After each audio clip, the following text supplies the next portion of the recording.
खबर सामने आ रही है जहां गंगा नदी में बड़ा हादसा हुआ है। 4 बच्चे गंगा नदी में डूब गए। 2 को स्थानीय लोगों ने बचाया और लापता 2 बच्ची की तलाश जारी है। शादी की रस्म के दौरान ये बड़ा हादसा हुआ। बख्तियारपुर के चुरैया दियारा की ये घटना बताई जा रही है। तो देखिए, बाढ़ से इस वक्त की बड़ी खबर सामने आ रही है जहां गंगा नदी में ये बड़ा हादसा देखने को मिला। 4 बच्चे गंगा नदी में डूब गए। 2 को स्थानीय लोगों ने बचाया है। लापता 2 बच्चों की तलाश फिलहाल जारी है। शादी की रस्म के दौरान ये बड़ा हादसा हुआ। बख्तियारपुर के चुरैया दियारा की घटना है। तो बड़ी खबर मैं आपको बाढ़ से दिखा रही है। तस्वीर आप देखिए, आपकी टीवी स्क्रीन पे नजर आ रहा होगा। और बड़ी खबर समस्तीपुर से है जहां पटोरी थाना क्षेत्र के एक युवक को गुजरात एटीएस ने मुंबई से गिरफ्तार किया है। मुर्शीद जहीर अख्तर शेख पर आईएसआई और अन्य आतंकी संगठनों से जुड़े होने का आरोप है। जांच में उसके मोबाइल से संदिग्ध चैट और जिहादी सामग्री मिलने की बात सामने आई है। बताया जा रहा है कि वो मुंबई में बिरयानी दुकान की आड़ में गतिविधियां कर रहा था। कोर्ट ने उसे 11 दिनों की एटीएस हिरासत में भेज दिया है। एजेंसियां अब उसके नेटवर्क और संभावित कनेक्शन की जांच कर रही है। हमारे साथ फोन लाइन पर समस्तीपुर से मुकेश जुड़ चुके हैं। क्या मामला है मुकेश? अभी एटीएस की हिरासत में भेजा गया आरोपी को। जी, ये जो आरोपी है समस्तीपुर जिले के पटोरी थाना क्षेत्र के सिउड़ा के वार्ड संख्या 8 के मोहम्मद जाहिद हैं, उनके पुत्र हैं। और वहाँ मुंबई में ये अपने बड़े भाई के साथ रह करके बिरयानी का दुकान वहाँ चलाते थे। और ये जो कार्रवाई जब हुई, जब वहाँ से मुंबई गुजरात एटीएस की टीम ने 2 लोगों को वहाँ से पकड़ी, जिसमें एक ये समस्तीपुर का भी युवक है। उसके बाद तहकीकात शुरू की गई। जो जानकारी मिल रही है कई आतंकी संगठनों से और आतंकी गतिविधियों के सबूत मिले हैं, व्हाट्सएप चैट मिले हैं और उसके आधार बना करके वहाँ पे जांच चल रही है। हालांकि यहाँ पर समस्तीपुर पुलिस से हम जो पटोरी के डीएसपी हैं, उनका बताना है कि यहाँ पर किसी तरह का आपराधिक इतिहास नहीं है। परिवार के लोगों से जब हमने जानकारी लेनी चाहिए तो उसके द्वारा बताया गया कि वो मानसिक रूप से सही नहीं है और वो अपने भाई के साथ वहां रहकर काम करता था। लेकिन परिवार के लोग भी कुछ उसके बारे में, इस गतिविधि के बारे में सही ढंग से उन्हें भी जानकारी नहीं है और उन्होंने भी साफ तौर पे इनकार किया है। उनके पिता और अम्मा ने जो वो इस तरह की गतिविधि में शामिल हो मुकेश, सकता और किसी की संलिप्तता की भी खबर सामने आ रही है क्या? जी, यहाँ पे जो गुजरात एटीएस के द्वारा जो इस पूरे मामले पर कार्रवाई वहाँ पे मुंबई में की गई, 2 लोगों की गिरफ्तारी वहाँ पे हुई थी और उसके बाद जांच चल रही है। समस्तीपुर से ये नाम है और इससे पहले समस्तीपुर जिला चर्चा में आया था जब कल्याणपुर के रहने वाले टीमों तहसीन अख्तर का नाम आतंकी गतिविधि में जुड़ा था और उसके बाद ये दूसरा नाम सामने आया है जिसका आतंकी गतिविधि में शामिल होने की चर्चा है और पूरे मामले की अभी जांच चल रही है। जी, बहुत शुक्रिया मुकेश तमाम जानकारी के लिए। तो समस्तीपुर से ये हम आपको बड़ी खबर दिखा रहे हैं जहां आतंकी संगठनों से जुड़ा पटोरी के शियोरा पंचायत का निवासी है, जिसे अब एटीएस के हवाले कर दिया गया है। आरोपी के मोबाइल से संदिग्ध चैट भी बरामद किया गया है। 11 दिन की एटीएस हिरासत में भेजा गया है। मामले में तो हम यहाँ है, वो वहाँ है। भाई के पास, भाई के दुकान में रहता था। इस तरह का तो वो लड़का नहीं है, समझना। उसका कुछ दिमागी हालत भी सही नहीं है और इस लाइन का आदमी नहीं होना चाहिए। कोई फंसा दिया होगा इसको। कहाँ कब गए सिवरा से वहाँ? वो 1 साल हो गया। क्या काम करते थे वहाँ? भाई के साथ बिरयानी का दुकान, एक तो छोटा मोटा उसी में रहता। ये तो नहीं, ऐसा नहीं है। वो तो दिमागी हालत उसका खराब है। उसका सर्टिफिकेट भी वहाँ दुकान पर से चोरी कर लिया, कुछ पैसा सारा उसकी चोरी कर लिया। उसका तो पूरा सर्टिफिकेट है नहीं। 7 मासू पैदा हुआ था, कुछ दिमागी हालत उसका खराब था। तो चलिए अब बढ़ते हैं खबर 1 मिनट की तरफ। तो पटना से सुरक्षा और सतर्कता की बड़ी तस्वीर सामने आई है जहां पटना हाईकोर्ट परिसर में एटीएस ने मॉक ड्रिल का आयोजन किया।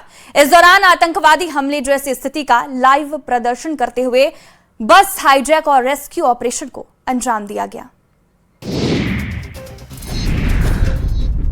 सुरक्षा, सतर्कता और संकट से निपटने की तैयारी की ये तस्वीरें राजधानी पटना से सामने आई है। पटना हाईकोर्ट परिसर में एटीएस ने एक विशेष मॉक ड्रिल का आयोजन किया। यहाँ आतंकवादी हमले जैसी स्थिति से निपटने का लाइव प्रदर्शन किया गया। इस मॉक ड्रिल के दौरान दिखाया गया कि किस तरह आतंकियों की ओर से एक बस को हाईजैक किया जाता है और फिर कैसे एटीएस की टीम सूझबूझ, रणनीति और साहस के साथ उसमें फंसे लोगों को सुरक्षित बाहर निकालती है।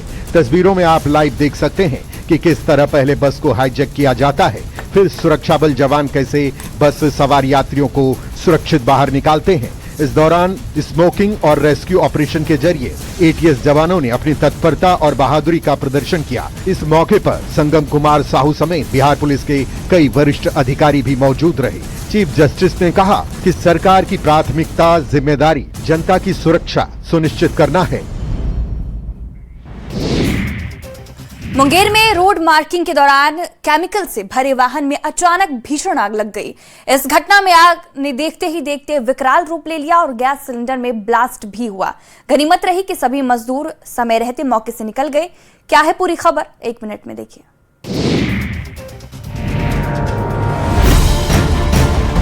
बीच सड़क पर धधकती आग की लपटें और उस खौफनाक मंजर को कैमरे में कैद लोगों की तस्वीरें मुंगेर की है, जहां बरियारपुर खड़गपुर मुख्य मार्ग पर रोड मार्किंग के दौरान केमिकल से भरे वाहन में अचानक भीषण आग लग गई। 4 लेन क्रॉसिंग के पास चल रहे काम के बीच देखते देखते आग ने विकराल रूप ले लिया और मौके पर अफरा तफरी मच गई।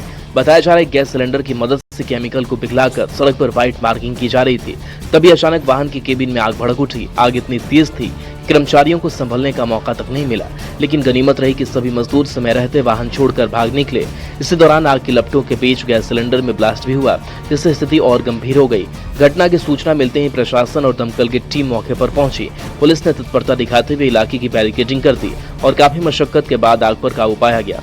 बताया जा रहा है कि सम्राट चौधरी के प्रस्तावित दौरे को लेकर सड़क पर तेजी से काम चल रहा था। फिलहाल इस हादसे में कोई जानहानि नहीं हुई है, लेकिन अगर थोड़ी भी देर होती तो एक बड़ी त्रासदी में बदल सकता था। आरा में वीर कुंवर सिंह के विजयोत्सव पर भव्य 2 दिवसीय राष्ट्रीय समारोह का आयोजन किया गया। जगदीशपुर स्थित उनके पैतृक निवास में सांस्कृतिक कार्यक्रम की धूम रही। कलाकारों ने अपने गीतों से समा बांध दिया।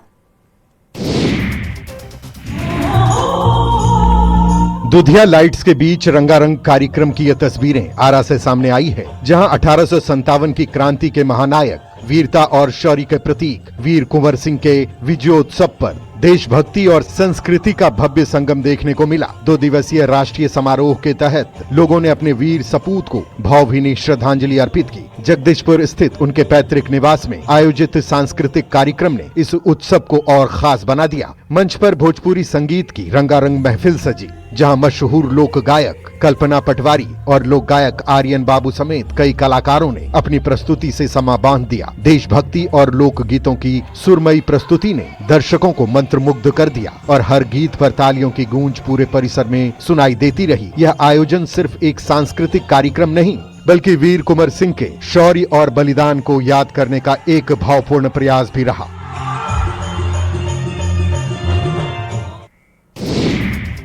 जमुई से सामने आई ये तस्वीरें शिक्षा व्यवस्था के दावों की हकीकत दिखा रही है। बरहट प्रखंड के उत्क्रमित मध्य विद्यालय देवाचक में करीब 300 बच्चों के लिए सिर्फ 2 कमरे हैं। 3 कमरे जर्जर होकर बेकार हो चुके हैं। अब सवाल ये है कि क्या यही है बेहतर शिक्षा का दावा?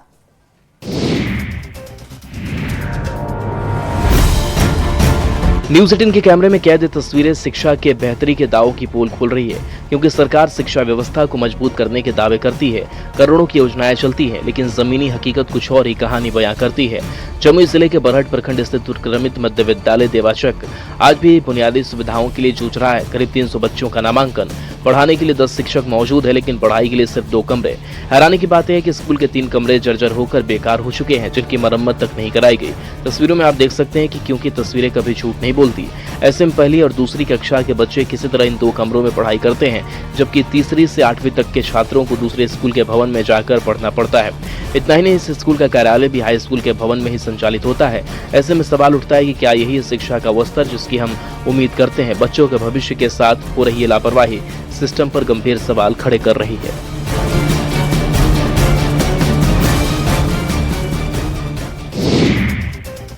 गयाजी से अच्छी खबर सामने आई है, जहां पुलिस ने बड़ी सफलता हासिल करते हुए गुम और चोरी हुए 107 मोबाइल फोन बरामद कर उनके असली मालिकों को वापस सौंप दिए हैं।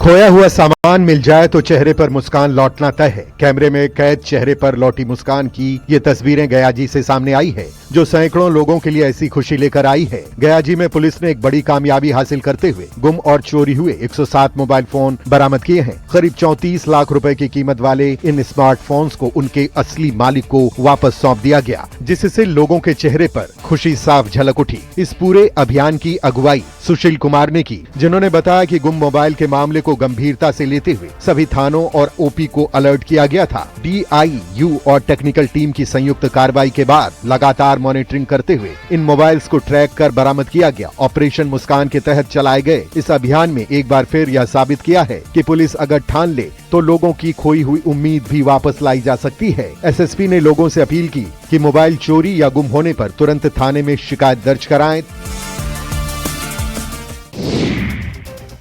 कटिहार से स्वास्थ्य व्यवस्था की बड़ी लापरवाही सामने आई है, जहां एक एम्बुलेंस में 17 लोगों को ठूस कर लाया गया। सदर अस्पताल में राष्ट्रीय बाल स्वास्थ्य कार्यक्रम के तहत कुपोषित बच्चों को जांच के लिए लाया जा रहा था। ऐसे में अब सिस्टम पर गंभीर सवाल खड़े हो रहे हैं।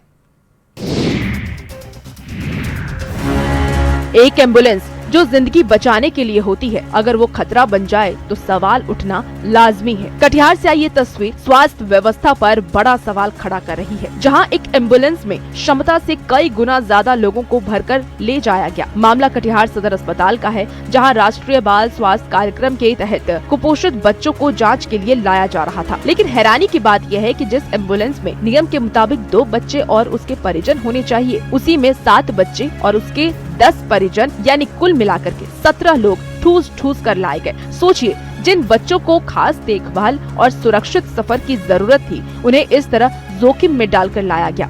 इस पूरे मामले पर जब सवाल उठे तो एम्बुलेंस चालक और साथ आए डॉक्टर ने वरीय अधिकारियों के आदेश का हवाला देकर अपनी सफाई दी। हालांकि उन्होंने गलती मानने से भी इनकार नहीं किया।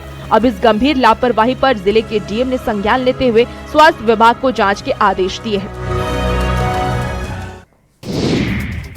पूर्वी चंपारण से सामने आई तस्वीरें सरकारी शिक्षा व्यवस्था के दावों की हकीकत बयां कर रही है।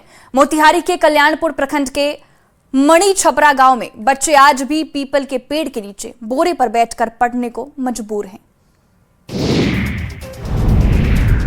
पीपल के पेड़ के नीचे बोरे पर बैठकर पढ़ाई करते बच्चों की ये तस्वीरें पूर्वी चंपारण से सामने आई है, जो बेहतर शिक्षा के दावों को मुंह चिढ़ा रही है। सरकारी दावों और जमीनी हकीकत के बीच बड़ी खाई को उजागर करती है। मोतिहारी के कल्याणपुर प्रखंड के मणि छपरा गांव में एक ऐसा स्कूल है, जहां आज भी बच्चे पीपल के पेड़ के नीचे पढ़ने को मजबूर हैं। यहाँ न तो स्कूल का अपना भवन है, न बेंच और डेस्क है और न ही बुनियादी सुविधाएं। बच्चे घर से बोरा और त्रिपाल लेकर आते हैं, उसी पर बैठकर खुले आसमान के नीचे पढ़ाई करते हैं। गर्मी हो, ठंड हो या बारिश, हर मौसम में यही हाल है। बारिश या तेज धूप होने पर कई बार स्कूल बंद कर दिया जाता है। हैरानी की बात तो ये है कि एक तरफ सरकार शिक्षा पर करोड़ों रुपए खर्च करते हुए बेहतर सुविधाएं देने का दावा कर रही है, लेकिन दूसरी तरफ इस स्कूल की हालत शिक्षा व्यवस्था की पोल खोलती है।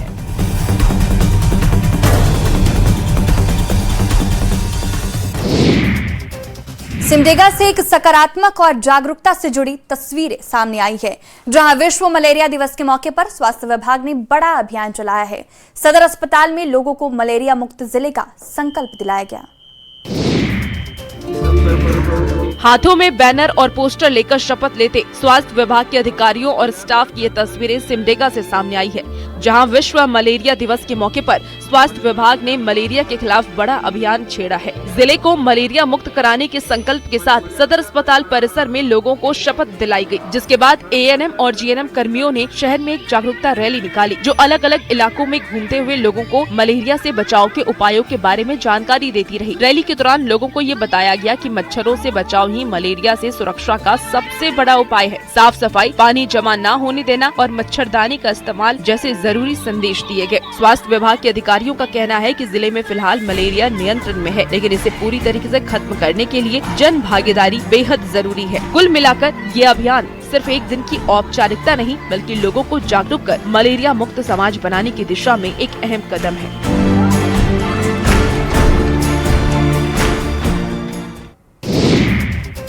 पंजाब के पटियाला में सामाजिक कार्यकर्ता गुरजीत सिंह खालसा का 18 महीने लंबा अनोखा प्रदर्शन आखिरकार खत्म हो गया।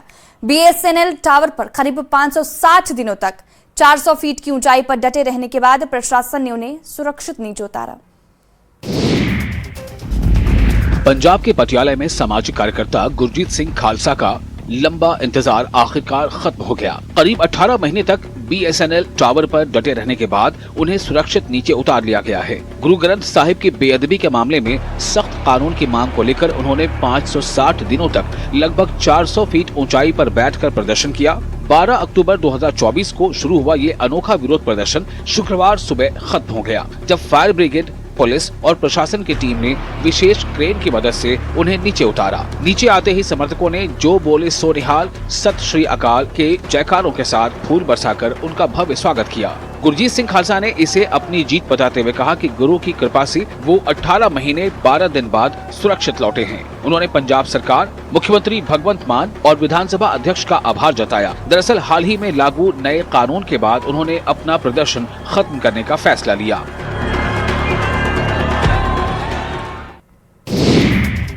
दरभंगा से बदलती सोच और तकनीक की ताकत की एक प्रेरक तस्वीर सामने आई है, जहां बेटियां अब AR, VR तकनीक के जरिए वेल्डिंग और पेंटिंग जैसे स्किल्स सीख रही हैं। हाथों में ब्रश, कलम और आंखों में तकनीक का चश्मा लगाए बेटियों की ये तस्वीरें दरभंगा की है, जहां बेटियां अब सिर्फ पढ़ाई या पारंपरिक क्षेत्रों तक सीमित नहीं बल्कि तकनीक के सहारे उन पेशों में भी अपनी पहचान बना रही हैं, जिन्हें कभी सिर्फ पुरुषों का क्षेत्र माना जाता था। टाटा टेक्नोलॉजी की पहल से महिला ITI दरभंगा में अत्याधुनिक AR, VR सेटअप लगाया गया है और इसी तकनीक के जरिए छात्राएं अब वेल्डिंग और पेंटिंग जैसे स्किल्स सीख रही हैं। हैंडसेट और कंट्रोलर के माध्यम से ये छात्राएं वर्चुअल वर्कशॉप में जाकर बिल्कुल असली जैसा अनुभव ले रही हैं, जहां बिना किसी खतरे, धुएं या संसाधनों की बर्बादी के वो स्किल्स को परफेक्ट कर रही हैं। इस सिस्टम में न सिर्फ ट्रेनिंग दी जा रही है बल्कि हर अभ्यास के बाद एक रिपोर्ट कार्ड भी तैयार होता है, जिससे छात्राएं अपनी गलतियों को समझकर खुद को बेहतर बना रही हैं। छात्राओं का कहना है कि अब उन्हें किसी भी तरह का डर नहीं लगता। रामगढ़ से एक भावुक और सम्मानजनक तस्वीर सामने आई है, जहां निवर्तमान SP अजय कुमार और पतरातू के SDPO गौरव गोस्वामी को भव्य समारोह में विदाई दी गई। सम्मानजनक और भावुक पल की तस्वीरें रामगढ़ से सामने आई है, जहां निवर्तमान SP अजय कुमार और पतरातू के SDPO गौरव गोस्वामी को एक भव्य समारोह में विदाई दी गई। इस मौके पर जिला प्रशासन और पुलिस महकमे के वरिष्ठ अधिकारियों ने दोनों अधिकारियों के कार्यकाल की सराहना की। रामगढ़ के DC ऋतुराज और SP मुकेश कुमार ने स्मृति चिन्ह, बुके और फूल माला देकर उन्हें सम्मानित किया। तस्वीरों में आप देख सकते हैं कि सभी अधिकारी मंच पर एक फ्रेम में दिख रहे हैं। कार्यक्रम के दौरान ये भी कहा गया कि दोनों अधिकारियों ने अपने कार्यकाल में पुलिस और जनता के बीच बेहतर समन्वय स्थापित किया। साथ ही जिले में संगठित अपराध के खिलाफ सख्त कार्रवाई कर कानून व्यवस्था को मजबूत करने में अहम भूमिका निभाई। विदाई समारोह में जिले के कई अधिकारी और पुलिसकर्मी मौजूद रहे और सभी ने उनके उज्जवल भविष्य की कामना की। कुल मिलाकर के ये विदाई सिर्फ एक औपचारिकता नहीं बल्कि उनके कार्यों और योगदान के प्रति सम्मान और आभार का प्रतीक बन गयी। वहीं दोनों अधिकारी भी इस मौके पर भावुक दिखे, तो वहीं कार्यों की सराहना से दोनों अधिकारियों के चेहरे भी खिल उठे। जमुई से एक ऐतिहासिक और बेहद खास खबर सामने आई है, जहां कभी नक्सल गतिविधियों के लिए चर्चा में रहने वाला इलाका अब अपने भीतर छिपे हजारों साल पुराने इतिहास को उजागर कर रहा है। पहाड़ियों में खाक छानते अधिकारियों की ये तस्वीरें जमुई से सामने आई है, जहां खैरा क्षेत्र के गिद्धेश्वर पहाड़ियों में वन विभाग की टीम ने दुर्गम और अभेद चट्टानों के बीच ऐसे शैल चित्र खोज निकाले जो प्राचीन मानव सभ्यता की अनमोल धरोहर माने जाते हैं। बताया जा रहा है कि ये रॉक पेंटिंग्स नवपाषाण काल से लेकर प्रारंभिक ऐतिहासिक काल तक की हो सकती है, यानी वो समय जब मानव ने खाना बदोश जीवन छोड़कर स्थानीय बसावट, खेती और पशुपालन पालन की शुरुआत की थी। इन शैल चित्रों की खोज को एक बड़ी ऐतिहासिक उपलब्धि माना जा रहा है, क्योंकि ये न सिर्फ उस दौर की जीवन शैली को दर्शाते हैं, बल्कि मानव सभ्यता के विकास की कहानी भी बयां करते हैं। खास बात यह है कि नक्सल समस्या खत्म होने के बाद अब प्रशासन इन दुर्गम इलाकों में पहुंच रहा है, छिपे हुए इतिहास को संभाल रहा है। वन विभाग की स्पेशल टीम इन रॉक पेंटिंग्स के संरक्षण और शोध में जुट गई है।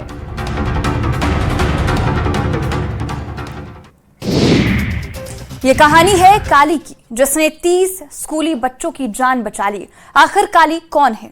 तो ओडिशा से आई ये दिल को छू लेने वाली तस्वीर। ये काली है एक डॉग, जिसने बच्चों की जान बचाने में अपनी जान दे दी।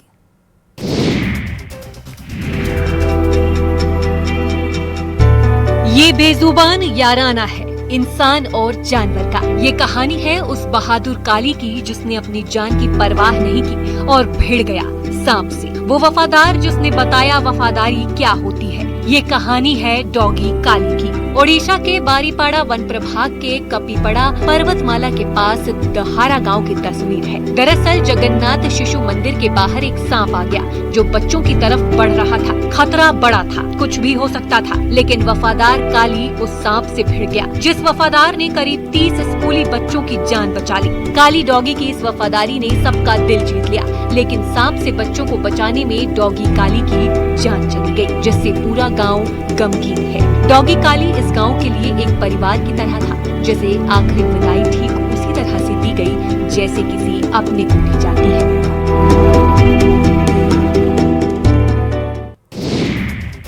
मोतिहारी के सुगौली में मामूली कहासुनी ने हिंसक झड़प ले लिया। छपरा, बहास और सबहा गांव के बीच पुरानी रंजिश को लेकर जमकर मारपीट हुई, जिसमें एक युवक गंभीर रूप से घायल हो गया। इलाके में फिलहाल भारी पुलिस बल तैनात है। क्या है पूरी खबर, 1 मिनट में देखिए।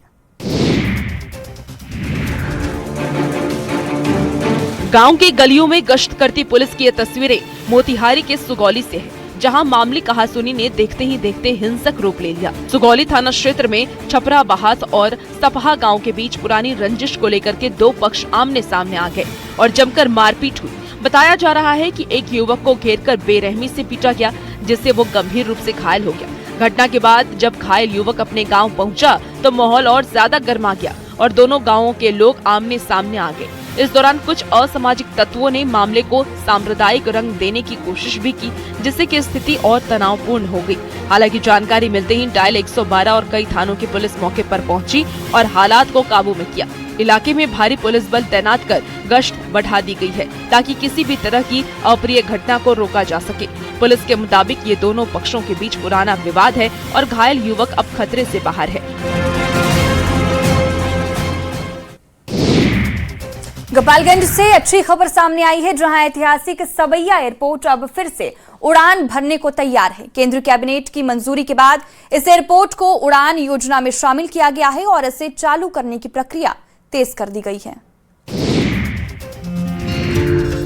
बिहार के विकास को नई उड़ान देने वाली ये तस्वीरें गोपालगंज की हैं, जहां ऐतिहासिक सबैया एयरपोर्ट अब फिर से आसमान छूने को तैयार है। केंद्रीय कैबिनेट से मंजूरी मिलने के बाद इस एयरपोर्ट को चालू करने की दिशा में तेजी से काम शुरू हो चुका है और इसे केंद्र सरकार की उड़ान योजना में शामिल किया गया है। करीब 517 एकड़ में फैले इस एयरपोर्ट को शुरू कराने की मांग लंबे समय से हो रही थी, जिसे सांसद डॉक्टर आलोक कुमार सुमन ने संसद में कई बार मजबूती से रखा।